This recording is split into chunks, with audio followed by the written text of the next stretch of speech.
work or a particular lyric that you've enjoyed, drop us a question in the comments section below, and I'm going to be asking a selection of them in the second half of our chat.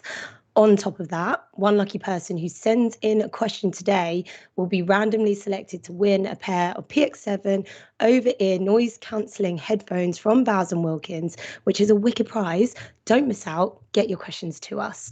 I have the record here with me in my hand. So if you haven't already got yourself a copy, we thoroughly recommend that you order one once our chat is over from your local record store.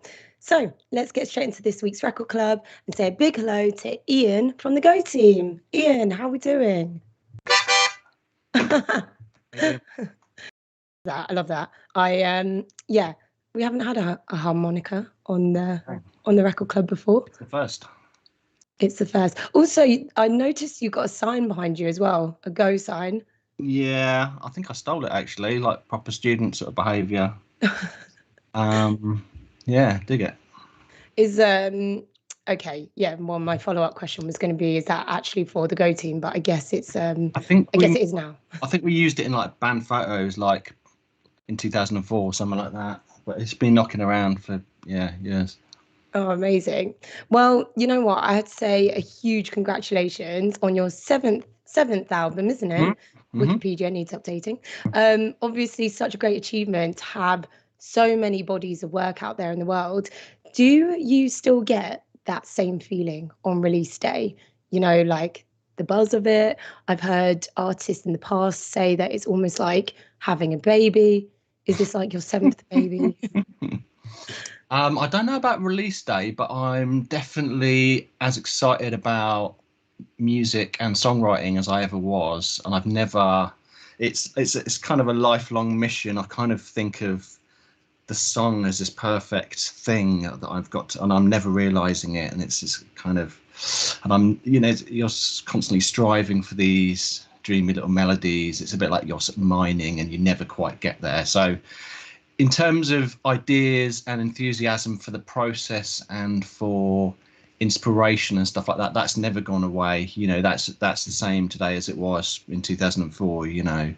But release day, I always sort of beat myself up about, it's blah blah blah, no one's interested, But in terms of the actual music, yes, full steam ahead, And about the album as well as a whole, how come, as someone who's seen the music industry shift so much over the years as well, how come you stayed so loyal to the album?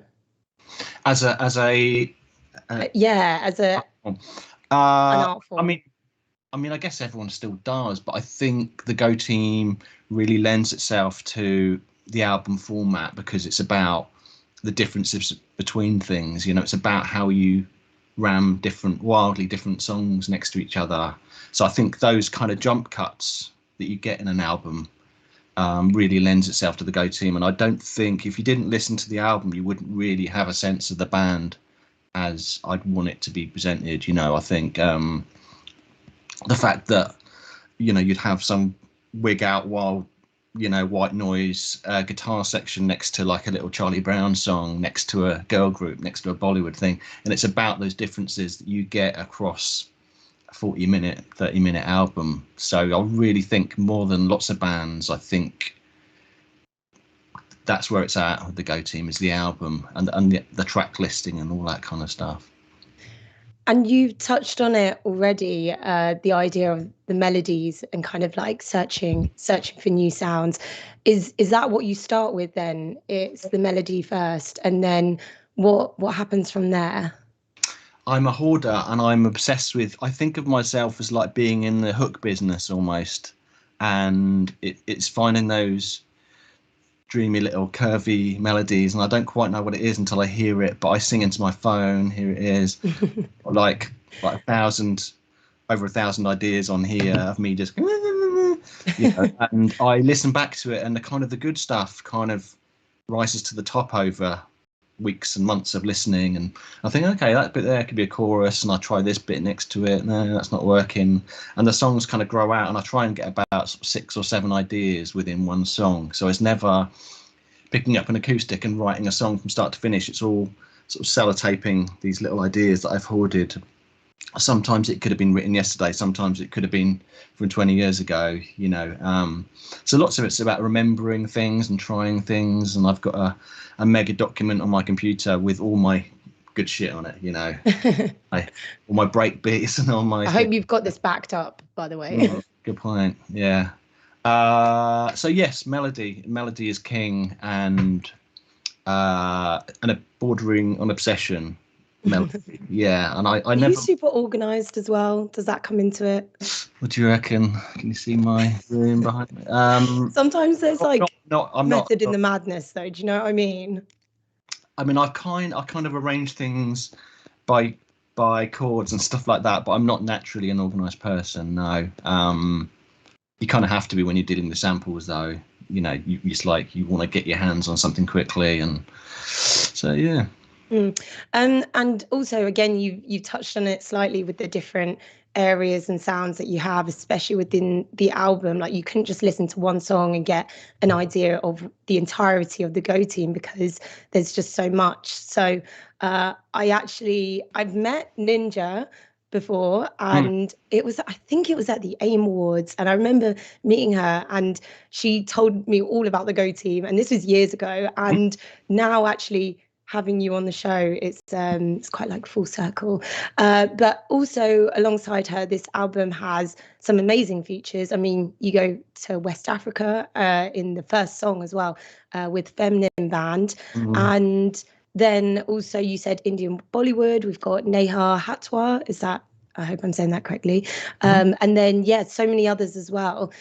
Talk to me about where these features come in. Like, did you know these artists before, or did you discover them and think, I want them on the album? I mean, it kind of varies. I definitely wanted to have a feel of almost like kind of an international patchwork quilt kind of thing, and push that side of the band more than we ever have done.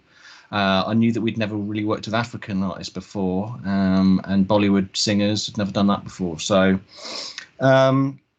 in terms of the Star Feminine Band, like I'd heard about them.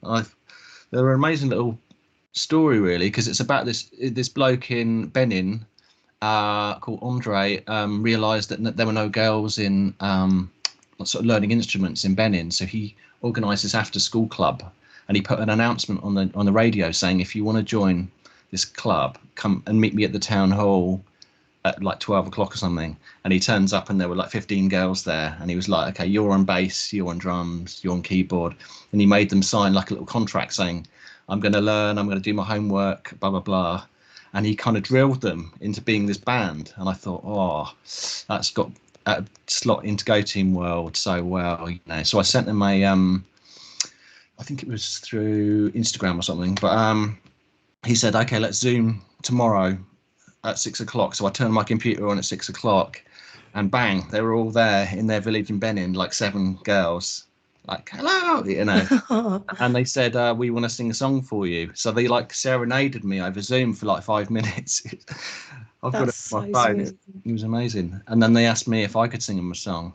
And I was like, no, you don't want to do that. Because there were no recording studios in their village, they had to get somebody to travel from the capital, like with these recording, you know, a mobile recording unit. So that was pretty cool. And when it came back, it was just took my head off, you know, the force of all these girls just kind of going for it. And it was a really nice moment, you know, when you get the recording back, and it's like, yeah, I literally punched the air, I think, you know, when I heard it. I thought, because it's a way that nobody really sings. When you don't really hear that way of singing anymore, or not anymore at all, really. You know, it's kind of this gang, almost like a sort of Saturday morning cartoon or something, you know. It's pretty cool. It kind of goes quite nicely with the overall like sort of joyful sound, but it's got something else behind it, you know. Like you on a first listen, you might think, wow, it's just like a bunch of girls, like you said, this wall of sound. And then when you listen closer, or you dig a little bit more into the story, the fact that they didn't really know music before that, and now they've kind of created this collective. Mm. That's amazing. Yeah, it's cool. And I didn't really, I mean, they were singing it in French, the opening song, Look Away, Look Away. And I didn't really sort of interfere with what they wanted to write about, you know, but it turns out it's kind of about, you know, hard work. We must work hard and all this kind of thing. It's quite funny. Oh, and also, you've touched on, well, it's kind of pop and politics kind of woven together. So I mentioned, like, on a first listen, I was listening to this, and I kind of stick it on my speaker at first and just have an overall sound of the album. And then obviously you learn a bit more about the tracks and what they're actually about, and things like, I don't know, like Dive Bomb, again, like you listen on the first listen and you think, oh, this is like a nice song. And then you realize that it's actually about like abortion rights and something a lot more deep. What comes first, the sound of the song, or the meaning, like the theme behind the song? Because with something quite serious like that, you could have a much more, I don't know, I guess a more serious sound. Mm. I mean, it's almost like the two things are going in opposite directions. It's from album to album, the Go Team's kind of, I think, has kind of got funkier, and it's kind of got better at this kind of Jackson 5-y kind of groove, a pocket type thing. But at the same time, going in the opposite direction, it's kind of songs have become more meaningful as well, and weightier. I mean, I claim that they always have been. You know, like a song like Mayday is about, you know, a girl in trouble. It's not like, woo, isn't everything brilliant, let's party, you know. It's so I could go through every song and say, no, actually that's about that and stuff, you know. Mm-hmm. But I think it's important, you know. But I think it's a balancing act as well, that you don't want to be a kind of foot on the monitor Bono style posturing about it as well. You know, I think there's a real balancing act with how you do it and stuff, and making things cryptic and stuff like that. But like I said, you know, I didn't really say, hey, let's do a pro-choice song. It was kind of just a natural, I think, you know, about developments in the news and things like that. You kind of feel like you have to respond in some way, but in a kind of a cryptic or a subtle way that you're not preachy or worthy. You know what I mean? Of course. There is one song which I picked out and I remember listening to the beginning, Getting to Know, and immediately I was like, is this inspired by All Saints Never Ever? And I genuinely listened to it over and over again and I was like, wow, this has like really turned my head. I don't know if it is, and I don't know if you like Well, that it's comparison, but not. I'm I know what really you're obsessed with saying. it. I know what you're saying. It's because it's so rare to start a song with a spoken word, isn't it? I mean, for me, it's the Shangri-Las or the Phil Spector kind of groups that's what I'm nodding to. You know, lots Mhm. of soul songs back in the day did do a spoken word bit, and I kind of love that. You know, crank up the reverb on it, and it's kind of this confessional, a girl kind of pouring her heart out sort of moment. I always love that, but it's not an All Saints thing really. I think I guess that's just I my think point of reference, isn't it? I think they were, yeah, for them it was a throwback to the kind of the classic soul moment, wasn't it? But yeah, I love that stuff. You know, I think it's really underused, and I think it's up for sort of reclaiming. You know, the spoken word intro. But again, that one's about. It's not about. So the full title of the song is "Getting to Know All the Ways We're Wrong for Each Other." And it's not about a couple who realise they're wrong for each other. It's about a girl who's realised she's wrong for her country, i.e., it's kind of anti-American, kind of. You know, it's about I don't want to be here sort of vibe. You know, so again, it's about these sort of stealth, weightier things you're kind of getting in there. You know, it's Yeah, of kind course. of. Again, on a first I've listen, you always might think it's a realised. relationship, but I've always realised that the Go Team is kind of a balancing act, and that it could sort of tip into saccharine sickliness if you're not careful. So for me, it's a line worth treading. You know, I just want the sort of saturation of the world to be turned up for that moment whilst the record's on. You know, but if you're not careful, you can go too far. You know. Yeah, of course. So every single week on the Record Club, we do have a record store question. And today's question comes from a slice of vinyl in Gosport. And they have asked you, what influence do the fans have on your creative process or your live performances? The fans. I mean, the honest answer is that I never really think about live. I don't think, hey, this would be a good live moment. I'm just pleasing myself, really. I don't really, because I mean, you can really spot that, when bands are kind of working from the stadium backwards. If I go whoa, we'll get this big euphoric moment. I don't really think in those ways. I just think of a melody and the song as this perfect little thing. Yeah, maybe I should do. Maybe I should. Yeah. Well, speaking of live, I know that you actually have is it 5 years since you last Mm-hmm. performed? Mm. Well, Gary on the Record Club's YouTube has said, "Hey, I am seeing you live for the first time next month. What can we expect? And how are you feeling regarding playing live again after being away for such a long time?" Well, it's like everything's changed. Yeah, I mean, Ninja's had two babies since we last played live. Nia, another girl on the band's had two babies. I lost the hearing in my right ear since we last played live, which Oh is no. so everything's changed. The world's changed, hasn't it? But at the same time, I know that the minute we get back on that stage, time will just evaporate, and then we'll be back. I mean, for me, it's like, I mean, everyday life is quite humdrum, isn't it? It's the same thing. It's going to work, it's traveling, it's having food and stuff. So for me, playing live is this little moment where it's like life is just like cranked up, and you're like, things couldn't be better for those moments. For that time you're on stage, it's like the good shit. It's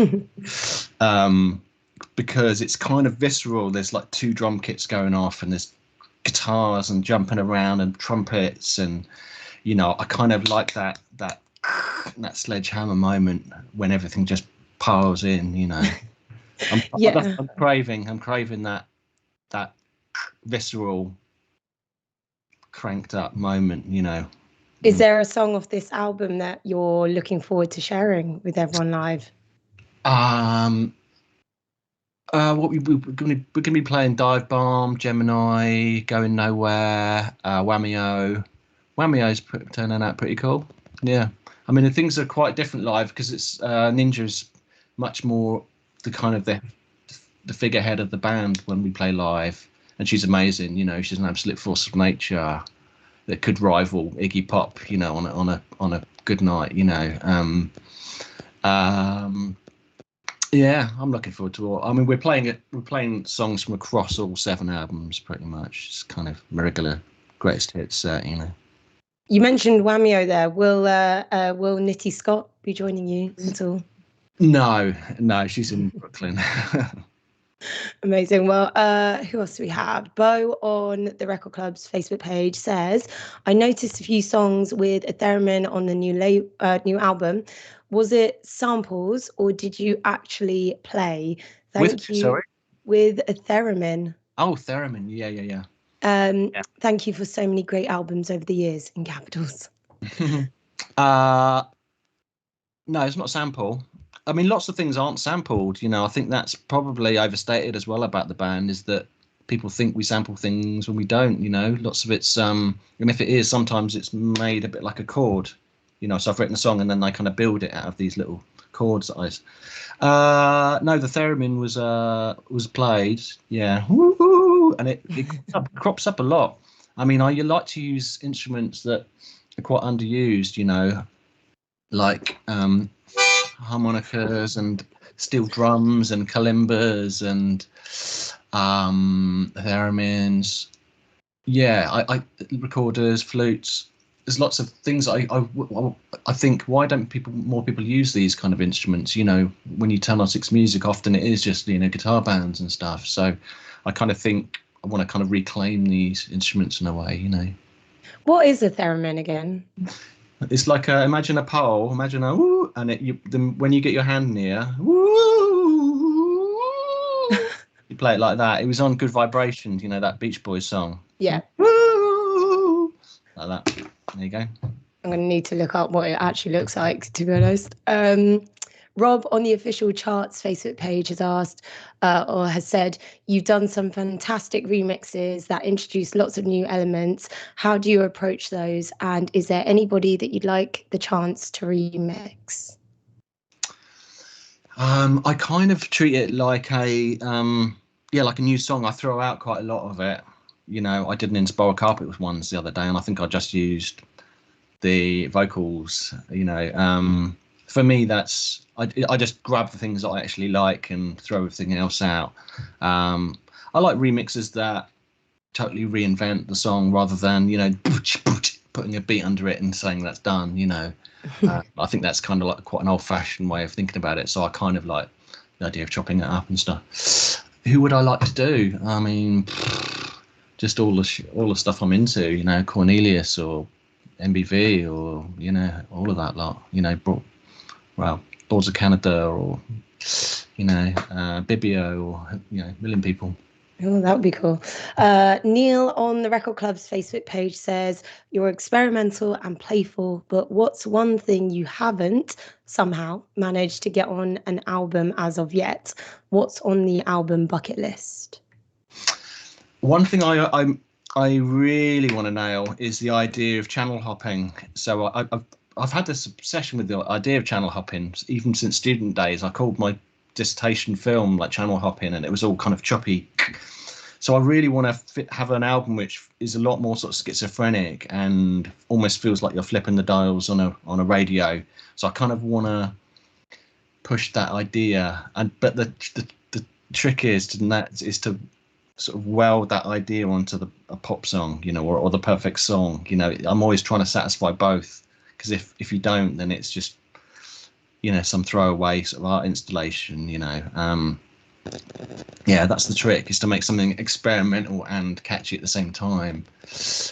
That's the never-ending mission. But a song like Tomorrow Never Knows, the Beatles song, is simultaneously groundbreaking and really catchy. So it's almost like that is the gold standard of marrying those two worlds.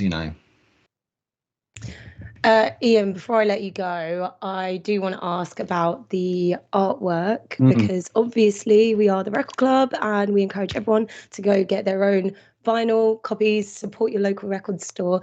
Talk to me a little bit about the artwork and the colours and maybe who designed it. It was a fella called Luke Insect who did the last album. So he's done part 1 and part 2. In fact, he made this poster here. I'm just going to show you.